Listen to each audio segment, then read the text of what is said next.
કારણ કે આ દલાલ છે આમ આદમીનો, એટલે છે ને આ નિર્ભયવાળી, આ જમાવટવાળી, આ બધાને પેટમાં દુખ્યું કે આ આદિવાસી વોટ બેંક એ રહી હવે કોંગ્રેસ લઈ જાય છે, એટલે આ બધી જ હરામખોર ટોળકી તરત જ છે ને તુષાર ચૌધરી ઉપર કૂદી પડી.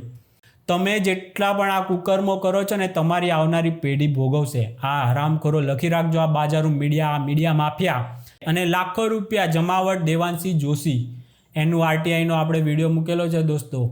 લાખો રૂપિયા પડાવે છે, લાખો રૂપિયા સરકારો પાસેથી. કાંઈ હોય નહીં દોસ્તો, બે વ્યક્તિની લડાઈ હોય, એમાં જો એક વ્યક્તિ પટેલ સમાજનો હોય તો પટેલ પાટીદાર લખી નાખે, એક વ્યક્તિ ક્ષત્રિય હોય તો ક્ષત્રિય. આખા સમાજને બે વ્યક્તિ, બે માણસોની લડાઈને આખા સમાજની લડાઈ બનાવવાના આ મંત્રાના કામો કરતા હોય છે. આ નીચ કોટીના ક્યારેય સુખી નથી થવાના. આર્યાએ જગદીશ માટે કોઈએ વાંચ્યું ક્યાંય કે જગદીશે કર્યો બફાટ, આદિવાસી સમાજ વિરુદ્ધ કર્યો બફાટ? કારણ કે આ આખી ટોળકી મીડિયા માફિયાની છે. રામ રામ દોસ્તો. જગદીશ મહેતા કરીને એક કથિત પત્રકાર છે દોસ્તો. કથિત એટલે લગાવવું પડે કે એની કોઈ મારી પાસે સાબિતી નથી કે એ પત્રકાર છે કે નથી, અને કોઈની પાસે નહીં હોય, કારણ કે એનો બફાટ સાંભળીને તો એ કોઈ દ્રષ્ટિએ કોઈ એને કહી ના શકે પત્રકાર. સાબિતી સિવાય એ જેને મન ફાવે એને બદનામ કરતો હોય છે. બે સમાજોને બજાડવાનું મંત્રાનું કામ એ કરતો હોય છે. આ ટેડી બિયર પોતે મેકઅપ લગાવીને બેસતો હોય છે, ચાંદલો પણ કદાચ મેકઅપનો જ એક ભાગ હશે, અને બીજાને કાળા ભંબર ને આવું બધું બોલે છે. આ નીચ કોટીના પત્રકારો, બાજારો, મીડિયાઓ, આ મીડિયા માફિયા છે. પોલીસ પણ એમને હાથ લગાડી નથી શકવાની, કારણ કે આ માફિયાઓથી એ લોકો પણ ડરતા હોય છે. હમણાં જ આગળ પણ એક કોઈ પ્રશાંત દયાળ નામનો એક વ્યક્તિ છે, તો એ પણ કોઈ સાબિતી વગર બફાટ કરતો હતો, તો પછી એ તો કમિશનર સુધીને બદનામ કરતો હતો. તો કમિશનરે એને સાબિતી માટે મોકલ્યા પોલીસવાળાને કે કંઈ સાબિતી હોય, તું ભાઈ આમના વિરુદ્ધ આવું આવું બોલે છે તો કંઈ હોય તો સાબિતી લાવ. તો આ હરામખોરો કેટલા નીચ કોટીના છે એ તો કે અમારા છૂટરોએ કીધું, અને છૂટરોએ કીધું એટલે પતી ગયું. પછી સૂત્રો ક્યાંથી આવ્યા એ બધું કહેવાની જરૂર નથી હોતી, આવું સુપ્રીમ કોર્ટે કીધું છે. આવું બધું આ હરામખોરો ગેમ રમતા હોય છે, કોઈને પણ બદનામ કરે અને પછી છટક બારી આ લોકોએ પહેલાં જ શોધી લીધેલી હોય, તો એની 5 કલાક સુધી પૂછતાછ કરી તો એરોએ પણ છે ને દોસ્તો બાજારું મીડિયાના કોઠે કોઠામાં ફરતો ફરતો ઇન્ટરવ્યૂ આપતો હતો. એવી જ રીતે આ પણ અત્યારે હવે કોઠે કોઠા ફરી રહ્યો છે, કારણ કે આ આખા મીડિયા માફિયાને ખબર છે કે એનો કોઈ વાળ પણ વાંકો નથી કરી શકવાનું. સિસ્ટમ તો આ લોકોના છે ને પગ તળાએ રોંધાઈ જાય છે, અને આ રોંધવા માટેના કામ આ મીડિયા માફિયા કરતું હોય છે. એ પોતે જે જજમેન્ટ આપે ને એ જ પછી કોર્ટનું કંઈ જોવે જ નહીં, કોઈની સાબિતી ના જોવે. એ જેને બદનામ કરે ને એ વ્યક્તિઓની ધરપકડ ના થાય ને તો આ લોકો છાજિયા કૂટતા હોય છે. અને અત્યારે હવે પોલીસને, હર્ષભાઈ ને આ બધાને જોઈએ હવે આની સામે એફઆઈઆર થઈ છે. અત્યારે કોઈ બીજો સામાન્ય માણસ હોત ને તો તરત જ એની ધરપકડ થઈ ગઈ હોત દોસ્તો. આ એટ્રોસિટીના કાયદા એવા છે ને, તમારી ઉપર થાય એટલે તરત તમારી ધરપકડ થતી હોય છે. જ્યારે આ વ્યક્તિ અત્યારે ખુલ્લે આમ બાજારું મીડિયાના કોઠે કોઠામાં ફરી રહ્યો છે, કારણ કે એને ખબર છે કે સિસ્ટમને અમે રમાડીએ ને એમ રમે. તમે કોણ છો? તમે કોણ અમારી ઉપર એફઆઈઆર કરવાવાળા? તમે કોણ તમે સવાલ કરવાવાળા? એને કોઈ સવાલ ના કરીએ કે એ બધાને જેને મન ફાવે ને એને બદનામ કરે. આ નીચ કોટીની એક વ્યક્તિએ તો કરેલી જ છે એફઆઈઆર. ખાલી આપણે સાચી વાત કીધીને આ પ્લેટફોર્મ અમને પણ મળ્યું છે. અત્યારે કહે છે કે બોલવાની આઝાદી છે ને આમ છે ને એ તો હવે શું કહે છે કે હું તો આદિવાસી સમાજનો અવાજ ઉઠાવતો હતો. અલા ભાઈ, કોઈના પણ સમાજનો અવાજ એ કંઈ એમ કેમ કોઈ ધારો કે ચાલો મારા હાથ પગ નથી તો પછી કોઈ મને ખવડાવીએ કે બરાબર ને, પણ મારી પાસે હાથ પગ છે તો તું કોણ છે ભાઈ ખવડાવવાવાળો? એવી જ રીતે કોઈ પણ સમાજને માયક આંગલો કરવામાં સૌથી મોટો જો કોઈનો ફાળો હોય ને તો આવા એ સમાજમાંથી આવતા ના હોય, એને કોઈ સવાલને ખબર ના હોય, પણ એને એના રોટલા એ સમાજના નામે એનો શેકવા માગતો હોય, એટલે કે હું અવાજ ઉઠાવું છું. અરે તું કોણ છે? 2 કોડીના વ્યક્તિઓ તમારી અવાજ ઉઠાવશે તો એટલે જ તમારી આ દુર્દશા છે. જે ફાવે એ તમારો છે ને ઉપયોગ કરીને તમારો જતો રહે છે. આદિવાસી સમાજ જો આજે પછાત હોય ને તો નેતાઓ ઉપયોગ કરીને જતા રહે. આ પત્રકારો, આ ભાંડ, આ મીડિયા માફિયા, આ બધા જ તમારા નામે એ ગાંધીનગરમાંથી કેટલા રૂપિયા પડાવે છે ને એ તમારી આંખો ખોલ્યો ને તો તમે આરટીઆઈઓ કરો કેટલા રૂપિયા લે છે આ બધા અવાજ ઉઠાવવાના, પછી અવાજ બંધ કરવાના. આ બધી કોઈ આદિવાસી તો ઠીક, કોઈ પણ સમાજના લોકોને ખબર જ નથી. તમારા સમાજના લોકો સિવાય તમારો અવાજ કોઈએ ઉઠાવવાની જરૂર જ નથી, અને ઉઠાવવો જ ના જોઈએ. એ કેવી રીતે અવાજ ઉઠાવે છે? યુટ્યુબ પર ઉઠાવે છે ને. તો યુટ્યુબ પર અવાજ ઉઠાવવા માટે બધા પાસે પ્લેટફોર્મ છે. મારી પાસે છે, આદિવાસી સમાજ પાસે છે, કોઈ પણ સમાજની વ્યક્તિઓ પાસે છે. બધા પાસે એ જ પ્લેટફોર્મ છે. તો પોતાના યુવાનોને તૈયાર કરો. આવા 2 કોડીના લોકો તમારો તો વહીવટ કરી જશે, અવાજ નહીં ઉઠાવે. એટલે કોઈ એમ કહેતું હોય ને કે અવાજ ઉઠાવતો તો હું તો આદિવાસી સમાજનો, અને આ આદિવાસી લાગતા નથી તુષાર ચૌધરી, આવું બધું એ અત્યારે પણ હાલની તારીખે પણ આ જ વાત કરે છે. અને એ કહે કે આ કંઈ એવડી મોટી છે નહીં. તુષાર ચૌધરીને 2 માણસો કહે કે ભાઈ લઈ લે FIR એટલે લઈ લે. એટલે આ બધું જ દોસ્તો સેટિંગ છે. હવે તુષાર ચૌધરી FIR પણ લઈ લે, પણ આદિવાસી સમાજોએ કે કોઈ પણ સમાજોને પોતાનો અવાજ બીજા કોઈને ઉઠાવવા દેવો જ ના જોઈએ. નહીંતર આખી 75 વર્ષથી જેટલા 50 છો ને એટલા તમે આગળ પણ રહેશો. અમારે તો હું પટેલ સમાજમાંથી આવું છું, તો અમારા તો પાટીદાર આગેવાનો કરી આઈડિયા હરામખોરો ધંધો શું કરે છે? ક્ષત્રિય સમાજ સાથે પાટીદારોને લડાવવાના ધંધા કરે છે. આ જ ટોળકી આખી એ નિર્ભય ન્યૂઝવાળી હોય, જમાવટવાળી હોય, કે આ જગદીશ મહેતા ન્યૂઝ રૂમ, આ બધી જ આ પ્રશાંત દયાળની છે, આ બધા જ જાતિવાદ ફેલાવવાનું કામ કરે છે. આ હરામખોરો બીજું કરે છે હું? કોઈ સમાજમાં આ લોકોનો કોઈ રચનાત્મક કાર્ય તમે દેખાડી દો કે એના લીધે, એમના અવાજ ઉઠાવવાના લીધે આટલો ફરક પડ્યો. કોઈ જ ઉપરથી છે ને તમારા સમાજો બરબાદ થયા છે, સમાજના આગેવાનો બરબાદ થાય છે. એ લોકોને બદનામ કરવા માટે આ લોકો લાખો રૂપિયા પડાવે છે. અને આને તુષાર ચૌધરી આદિવાસી સમાજના નેતા બન્યા ને એટલે વાંધો આવ્યો. કોંગ્રેસમાં એને કંઈ મોટું પદ મળ્યું, મને વધારે જાણકારી નથી, પણ એને આવી છે ને એની ઉપર આ ટિપ્પણી કરતો હતો, બફાટ કરતો હતો. કારણ કે આ દલાલ છે આમ આદમીનો. એટલે છે ને આ નિર્ભયવાળી, આ જમાવટવાળી, આ બધાને પેટમાં દુખ્યું કે આ આદિવાસી વોટ બેંક એ રહી હવે કોંગ્રેસ લઈ જાય છે. એટલે આ બધી જ હરામખોર ટોળકી તરત જ છે ને તુષાર ચૌધરી ઉપર કૂદી પડી. અને જે કુદરત તો દેખવાવાળો છે જ, આ જેટલા પણ હરામખોરો છે ને, હમણાં જ મેં એક કોરિયાની સિરીઝ જોઈ હતી. કુદરત છે ને તમારા જે કુકર્મો છે ને તમારા બાળકોને પણ ભોગવવા પડે. એ નાસ્તિક કન્ટ્રી છે કોરિયા, તો પણ એ વાત માને છે. તમે જેટલા પણ આ કુકર્મો કરો છો ને તમારી આવનારી પેઢી ભોગવશે. આ હરામખોરો લખી રાખજો. આ બાજારું મીડિયા માફિયા, આ નીચ કોટીના ત્યારે શું બધા મારી ઉપર પણ FIR કરેલી હતી તમારી જ, કારણ કે મેં સાચી વાત કરી તો તરત અવાજ બેહાડવા માટે કેટલી કે FIR પણ થઈ ગઈ. અત્યારે ઇન્ટરવ્યુઓમાં છે ને કે કોંગ્રેસના નેતાએ કરી અને એ FIR થઈ ગઈ. બહુ કહેવાય. એ લોકોને આશ્ચર્ય થાય છે. તો એ લોકોએ મારી ઉપર ખાલી ફરિયાદ કરીને FIR થઈ, એનું આશ્ચર્ય નથી થતું. વાહ! આ નીચ કોટીનું મીડિયા માફિયા છે. અને લાખો રૂપિયા જમાવટ. દેવાંશી જોશી, એનું RTI નો આપણે વિડીયો મૂકેલો છે દોસ્તો. લાખો રૂપિયા પડાવે છે, લાખો રૂપિયા સરકારો પાસેથી. એ મફત કોઈના અવાજ નથી ઉઠાવતા આ બધા.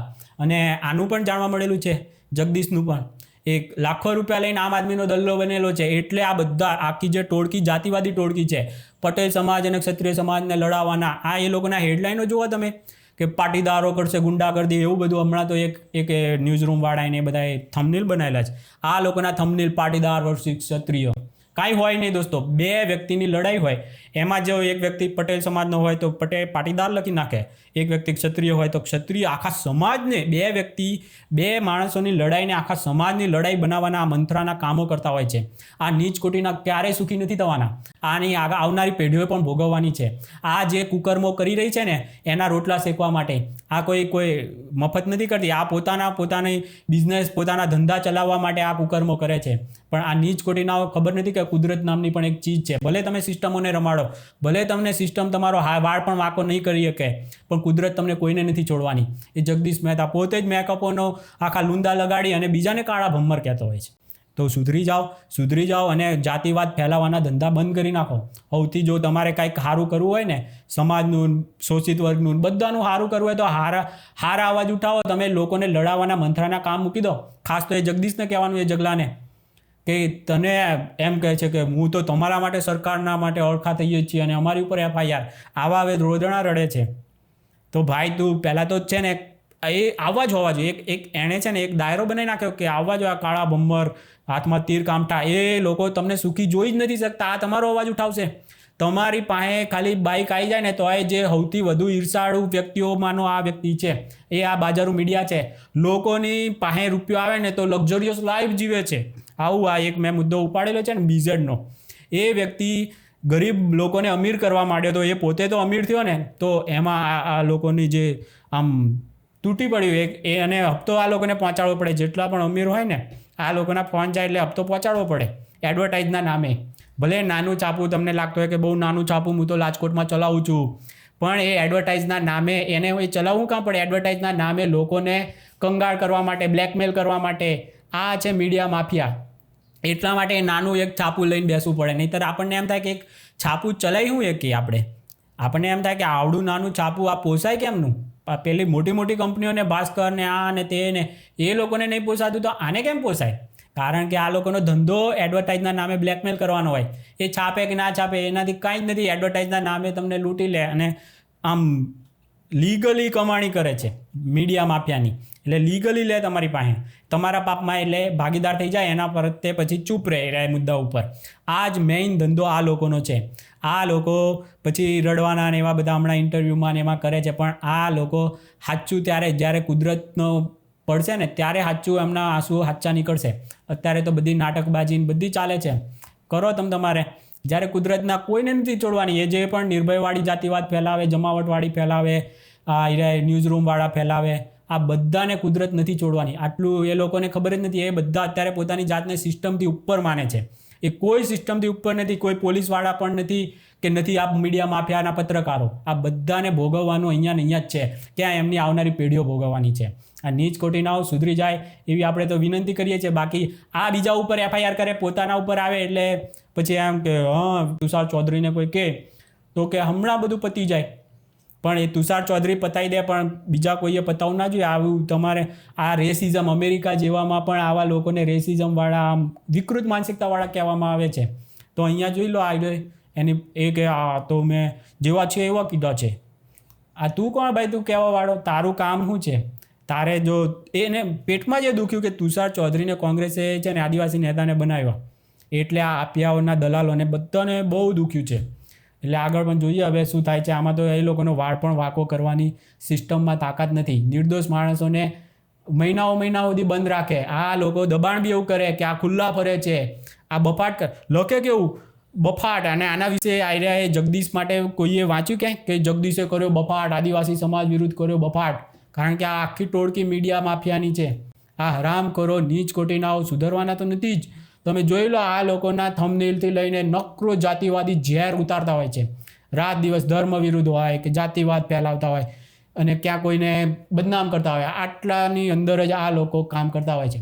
અને પૈસા ક્યાંથી આવે છે એના સોર્સ જોશો ને દોસ્તો, અક્કલ કામ નહીં કરે. પૈસા એ લોકો પાસેથી જ આવે કે મોઢું બંધ કરવાના. આ જ સિસ્ટમ છે. યુટ્યુબથી એટલી બધી કંઈ કમાણી નથી થતી પણ એને મોઢું બંધ કરવા એ બાને આવી જાય પૈસા. એ વિડીયો લાખો રૂપિયા લે છે, લાખો રૂપિયા. આપ્યાઓને જ લાખો આપવા પડતા હોય તો વિચાર કરો બીજાને કેટલા આપવા પડતા હશે. ચાલો દોસ્તો, આ તો આપણો વિડીયો તથાકથિત પત્રકાર વિશેનો. જે મોટામાં મોટા દલાલો છે એ પોતે જ મેકઅપના લોંદા લગાવીને બેસતા હોય છે અને બીજાને કેવા વર્ણવી દે. આપણા ભગવાન રામની મૂર્તિ પણ અત્યારે જોઈ લો કાળા કલરની છે અને બાણવાળી છે અને બધું જ છે. તો કંઈ કોઈને આવી રીતે તમે એ બદનામ કરો અને એવા જ હોવા જોઈએ. એવા જ હોવા જોઈએ બધા. આનાથી બહાર ના જવા જોઈએ. કોઈ પ્રગતિ ના કરવો જોઈએ. આટલું ઝેર હોય તો એ માણસોને આગળ આવવા દે. વિચાર કરો કોઈ આદિવાસી સમાજનો કોઈ પત્રકાર આ થવા દે? એના ટાંટિયા ખેંચવા સૌથી આગળ આ જ લોકો હશે. એટલે તમે લોકો પોતાના પ્લેટફોર્મ બનાવો. બીજાના ભરોસે ક્યારેય નહીં રહેતા. મારા જેવા કોઈના જેવા નહીં. તમારા સમાજના મુદ્દા તમારે જ ઉઠાવવાના છે, બીજા કોઈને નથી ઉઠાવવાના. આ કોઈ બહુ રોકેટ સાયન્સ નથી વિડીયા બનાવવાના બધું કરવું. હાવ સિમ્પલ છે. બધાની પાસે મોબાઈલ છે, એનાથી જ અત્યારે બની જાય. તમારો અવાજ તમારા સિવાય કોઈ બીજા ઉઠાવશે ને તો એ ફક્ત એના રોટલા શેકીને જતો રહેશે. બાકી તમારું કોઈ ભલું નહીં કરે. આટલી વસ્તુ છે ને સમજો તો સારું છે. નહીંતર તમને ઇતિહાસ જોઈ લો 75 વર્ષનો, એમાંથી કદાચ સમજી શકો તો. બધા પોતપોતાના ગાંધી એનો રોટલા શેકીને એના પરિવાર માટે કરતા ગયા, નહેરુ એના માટે કરતો ગયો. કોઈ પણ નેતા જોઈ લો એ બધા જ પોતાની આવનારી પેઢીઓ માટે ભેગું કરતા જતા હોય, એના માટે પાપ કરતા હોય છે. પછી એ કુકર્મોની સજા એની પેઢીઓને ભોગવવી જ પડે છે. અત્યારે જોઈ લો આ જે મહાત્મા કહેવાતા ગાંધીનો પણ પરિવારો જોઈ લો અને નહેરુનો પણ પરિવાર જોઈ લો. હાવ એમાં પપ્પુ જેવા પાકે અને બધી જેવા તમને એક એકથી નંગ દેખાશે. એટલે ક્યારેય પાપની કમાણી પોતાની પેઢીઓ માટે ભેગી તો કરતા જ નહીં. આ જે અત્યારે કરે છે ને મીડિયા માફિયા કે નેતાઓ કે અફસરો કે આ બધાને ખોટું કરશો ને તમે નથી છૂટવાના. તમારી આવનારી પેઢીઓ પણ નથી છૂટવાની. જ્યાં જ્યાં એ પાપની કમાણી જેટલી પેઢીનું તમે 7 પેઢીનું ભેગી કરશો ને એ સાથે 7 પેઢી તમારી દુઃખી થશે. એટલું યાદ રાખજો. આ કુદરતના સિદ્ધાંતોની વિરુદ્ધ છે કોઈના માટે પણ પાપ કરવું. અને આ પોતાના રોટલા શેકવા માટે તો આખા સમાજોને બલીના બકરા બનાવે છે આ નીચ કોટીનાઓ. સુધરી જાય તો સારી છે. ચાલો રામ રામ દોસ્તો.